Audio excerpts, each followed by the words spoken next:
técnico, seja muito bem-vindo a mais um vídeo do Laboratório dos Notebooks. Se você não me conhece, meu nome é Edson Araújo e faço parte aqui do time da LDN.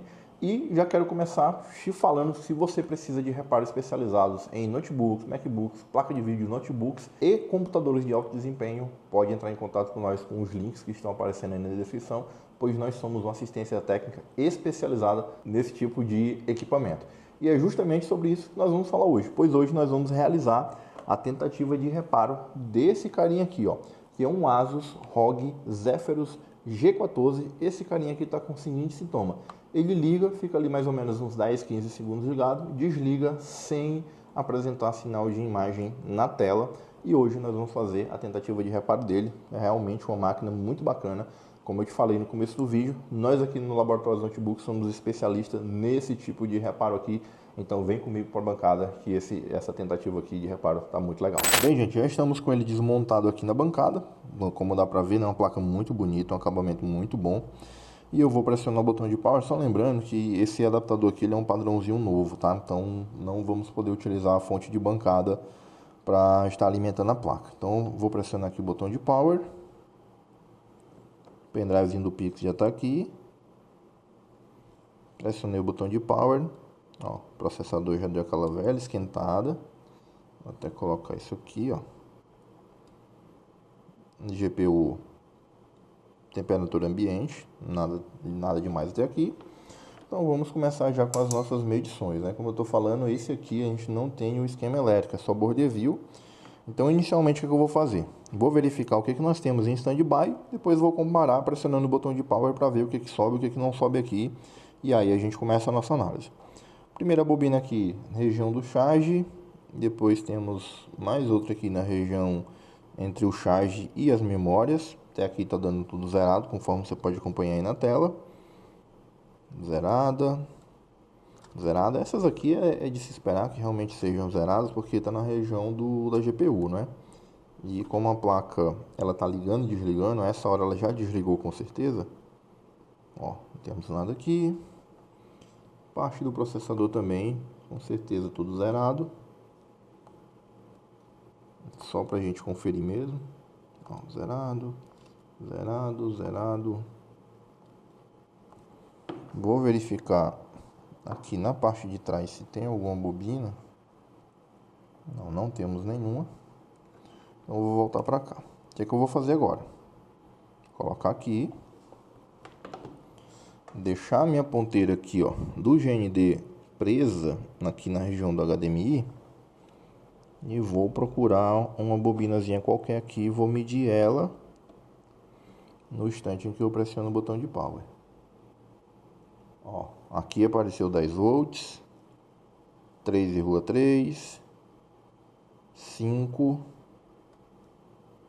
nada, nada, zerado. Deixa eu ver se já desligou. Já desligou. Vamos de novo. Ó, 1.2. Aí vamos aqui na região do processador. Ó, aparentemente já desligou. Ó, 0,6, 0,6, 0,8, 0,8. Ou seja, gente, até aqui, o que está acontecendo? A placa realmente está ligando, se mantém um tempo ligada. E a maior parte, ó, temos 1.8 aqui, setor das memórias, temos tensão da memória. No setor aqui da nossa GPU temos até agora somente a tensão de 1.8, ó. Aqui nada. Aqui os 5 volts que a gente tinha visto. Então essas duas aqui, ó, que seguindo a trilha aqui, dá pra ver que ela vai para a parte da GPU. Então aqui é as nossas tensão de alimentação das memórias, né? E essa grande aqui, ó, tensão de alimentação da memória que é utilizada na própria placa, né? E essas duas aqui, tensão de alimentação das memórias da GPU, das nossas NVRAMs. Então aqui também, ó, se a gente seguir a cor da trilha, dá para ver que essas fases aqui, então tem 1, 2, 3, 4, 5 fases de alimentação para a nossa GPU. E tem aqui fases de alimentação que vem para o nosso CPU. Inclusive aqui agora, ó, até tá quente a GPU. Então tem aqui, ó, 1.8. 0,8, 0,6, meus 5 volts e os 3,3. Eu vou desligar aqui para evitar aquecimento, mas aqui agora ela ligou e apresentou um comportamento diferente do que vinha apresentando até então, que era se manter ligada. Mas como podemos ver, a placa continua sem dar imagem e temos a memória no lugar e o nosso pendrive do Pix está aqui, mas ela continua sem dar imagem. Inclusive vou até dar uma verificada em como é que está o comportamento do protocolo de BIOS aqui. Então, gente, uma vez que a placa liga, né, sobe praticamente todas as tensões e apenas uma das fontes não sobe aqui, tirei essas duas da extensão de alimentação da memória, né? Eu vou fazer o seguinte, eu vou seguir aqui com a análise e daqui a pouco eu volto aí com um resumo para vocês.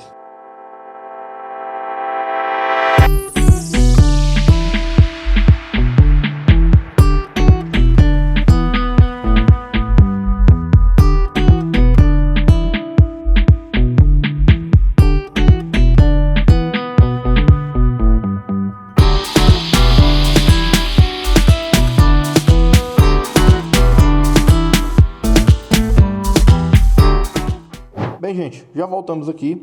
Como deu para vocês verem aí, demos uma acelerada no vídeo, porque eu fiz aqui uma análise geral, uma placa, né, inclusive utilizando o nosso bom e velho osciloscópio, e conseguimos localizar que a sequência estava bastante avançada e realmente a única fonte que estava falhando, né, causando essa anomalia da placa ligar e ficar alguns segundos ligadas, seria essas duas aqui, ó, que o dissipador está por cima, tá certo? Que seriam controladas por esse carinha aqui, ó. Então ele é o controlador. E essas duas fases de alimentação são justamente das NVRAMs, né? Que vem tanto para alimentar as memórias, gente, como também ela vai alimentar o MCU, tá certo? O controlador de memória que fica dentro da própria GPU, tá? Então qualquer anomalia que der nessa linha de alimentação das memórias, lembre-se, também pode ter afetado a GPU. Por nossa sorte aqui, graças a Deus, não era, foi simplesmente os dois MOSFETs, ó, que estavam com problema. E o que aconteceu aqui também, né? Não conseguimos encontrar e não tínhamos no nosso estoque, apesar de já termos bastante componente da linha Game, a gente sabe que componente o pessoal lança toda hora. Então esses aqui a gente não tinha, não teve problema. Fizemos aqui um estudo detalhado sobre o datasheet dos dois e a gente conseguiu colocar um substituto. E já quero te deixar uma dica, né? Se for trocar por um que não seja 100% compatível, já troque a fase completa, né? No caso aqui é um MOSFET duplo, então são duas fases de alimentação, eu já troquei os dois, tá certo? O controlador também eu já havia trocado esse controlador aqui, tá tranquilo, foi realizada a troca também, ou seja, a fase, tirando os capacitores, a fase está 100% nova. Fazendo isso, para nossa surpresa, né? Felicidade pura, vou ligar aqui, ó. Plugar aqui o pendrivezinho e colocar aqui só pra gente acompanhar.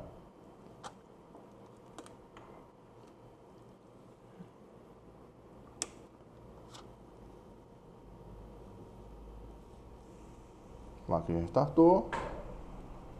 Já tem um protocolo de BIOS já. Só falta o pendrivezinho do Pix aqui pra gente. A gente já fez o teste prévio aqui, tá? Só para comprovar para vocês aí. Então, como tá sem a 2032, é normal, ele dá essa demorada mesmo, tá tranquilo.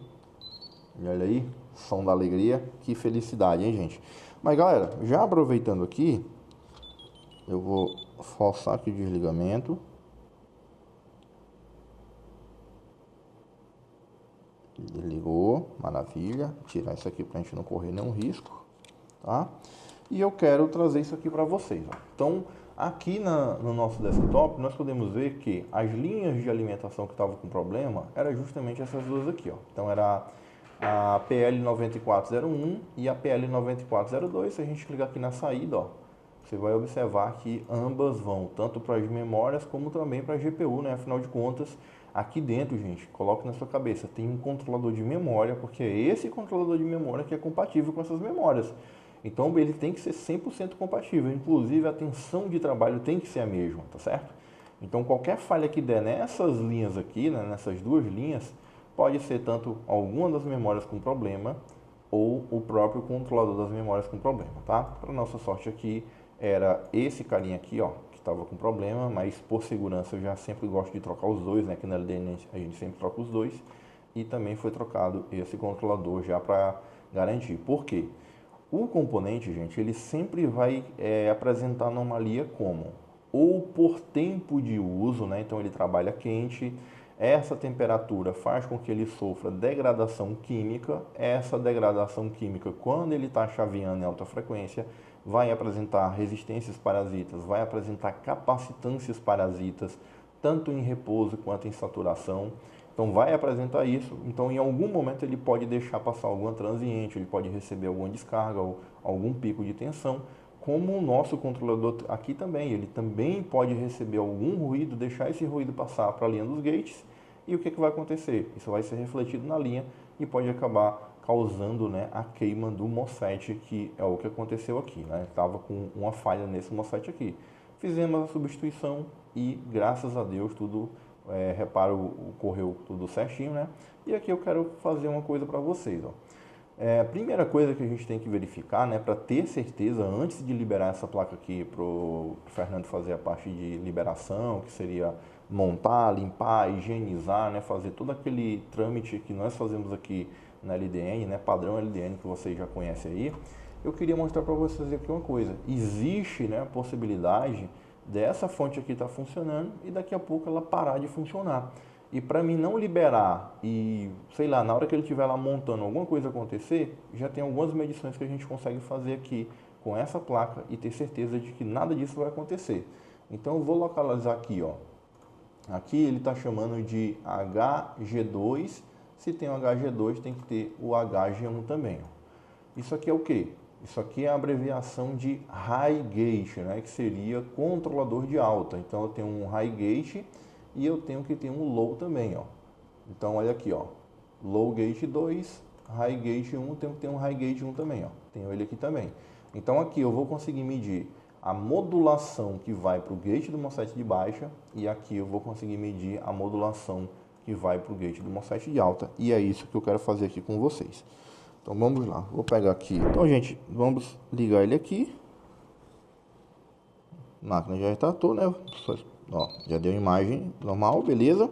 E aí, ó, vou pegar aqui no border view, né? É esse cara aqui, ó. Então, aqui, como eu estou na escala muito baixa, né? Tanto de tensão quanto de tempo, tanto escala vertical quanto horizontal, eu preciso primeiro mudar o time base aqui. Vou colocar aqui no módulo YT.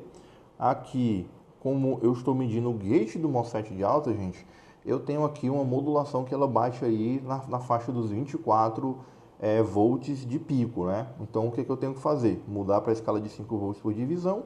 E por que está essa monte de informação aqui no Teledson? Porque a gente está numa escala horizontal de 10 milissegundos. Isso aqui é uma escala muito alta para fazer a medição desse tipo de frequência aqui.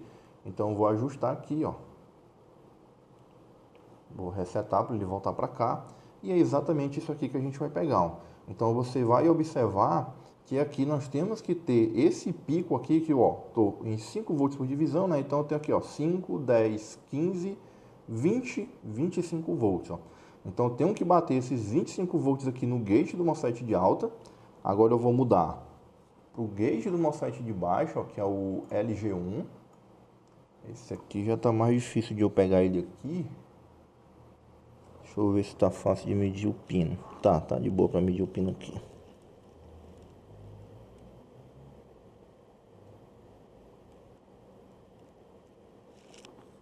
Ó, gate do MOSFET de baixa. O gate do MOSFET de baixa, como o threshold do transistor é um threshold baixo, né, para a fonte de notebook costuma ter um threshold bem baixo, então eu só preciso de 5 volts no gate em relação ao source, por isso que a nossa amplitude aqui em 5 volts por divisão já está ótimo também para a gente pegar ele. Próximo passo aqui é o que? A gente pode medir também no LX, ó, o LX já consigo pegar bem aqui, que seria, então um resistor grande está aqui, ó, o nosso LX ele já vai bater 19 volts, né, que seria mais ou menos a tensão da nossa fonte. Então eu tenho aqui, ó, tá 5 volts por divisão, 5, 10, 15, 19 volts mais ou menos, ó. Ou seja, para você saber que a fonte realmente está com a modulação legal, você tem que se atentar a isso. A tensão que você vai medir na linha do LX ou do fase, isso aí depende muito do esquema elétrico, né? Tem esquema elétrico que chama de LX, tem esquema elétrico que chama de fase. Mas a grosso modo é o que, Edson? É como se eu estivesse medindo aqui, ó. Vamos pegar essa bobina aqui, ó, por exemplo. Tá vendo essa bobina grande aqui, ó? O LX é o lado que está ligado nos MOSFETs, ó. Então eu vou medir bem aqui, ó. Isso aqui seria o LX. Olha lá, ó. Esse daqui, por que tem essa oscilação aqui? Porque o modo de configuração do controlador é diferente. Então a gente tem o modo LCM, a gente tem o modo PWM, a gente tem o modo Buster. Cada módulo que você configurar, né, no próprio datasheet tem essas informações, a forma de onda característica do funcionamento daquela fonte ela vai ser modificada, tá? Então essa daqui, se eu não me engano, é para estar no módulo CCM ou módulo PWM, que nós teríamos essa modulação aqui, tá? Já nessa outra aqui que nós estamos trabalhando, ó, observe que a modulação é outra, que seria essa. Mas o importante é o que? É a amplitude, tá certo? Então a nossa tensão máxima de pico aqui dá 19 volts. E se a gente vier aqui, ó, e medir no gate, tem que dar 5 volts acima da tensão que está no LX. Aqui eu sei que o meu controlador, ele está com o circuito de bootstrap ativo, está trabalhando belezinha, mantendo o gate sempre 5 volts acima da tensão que tem no source, fazendo com que o transistor sempre trabalhe totalmente saturado, evitando assim desgaste na linha do transistor, beleza? Então com isso aqui eu já fico tranquilo, já posso dar o reparo por encerrado e liberar, né, justamente para o Fernando e para a galera fazer a parte de finalização, montagem e higienização e colocar esse carinha aqui numa bateria de testes para só então a gente conseguir liberar ele para o cliente. E aí, gente, chegamos ao fim de mais um vídeo, né? Mas calma aí, que vídeo de reparo que dá certo não é reparo que dá certo sem antes a gente ver esse carinha aqui dando imagem. Então vamos lá. Vou ligar ele aqui. Como a gente teve que desmontar ele completamente, né? É normal ele fazer toda aquela parte de novo, né? Toda a parte do setup. Já vou ficar com a mão posicionada aqui para entrar no setup dele. Assim que o pendrive do Pix cantar aí, eu entro aqui, tento entrar aqui no setup para a gente dar uma olhada. Eu não sei vocês aí, galera, mas eu e o Fernando, sempre quando entra a máquina gamer, a gente sempre gosta de olhar as BIOS, né? Porque quando são as BIOS mais atuais, elas são muito bonitas. Olha aí, ó. Coisa linda, viu? Ó. Então já temos, acho que não ligou o touch, né? Touchpad. Ó, mas já temos aqui, ó, GPU já está sendo reconhecida, já temos a quantidade total de memória RAM, já temos a informação do processador, versão da BIOS, número de série, tudo perfeitinho, né? Como tem que ser, tudo certinho. E chegamos ao fim, gente. Agora sim a gente pode encerrar esse vídeo, mas não sai daí ainda não. Se você tem equipamento gamer e está precisando de assistência técnica especializada que vai tratar o seu equipamento com todo o cuidado e carinho que ele merece, não deixe de entrar aqui em algum lugar na descrição do vídeo. Nós teremos aí todos os contatos para você estar enviando para a gente, né? Fique à vontade para nos chamar, ver como é que é já um atendimento padronizado. Você vai ser muito bem recebido, muito bem acolhido para você estar enviando a sua máquina para ela ser muito bem tratada. E eu quero deixar um aviso também para quem gosta desse tipo de vídeo, já é da área, quer aprender como fazer esse tipo de diagnóstico, sente que está meio travado da bancada e gostaria de fazer diagnósticos assim, aqui também na descrição do vídeo teremos informações sobre os nossos cursos. Caso você não saiba, nós temos toda uma linha de cursos, tanto para presencial quanto online. Fique à vontade também para estar dando uma olhada e se precisar de qualquer coisa, chama aí que nossa equipe está de prontidão para te atender. Agora sim, espero que você tenha gostado desse vídeo. Te deixo um forte abraço e até o próximo vídeo.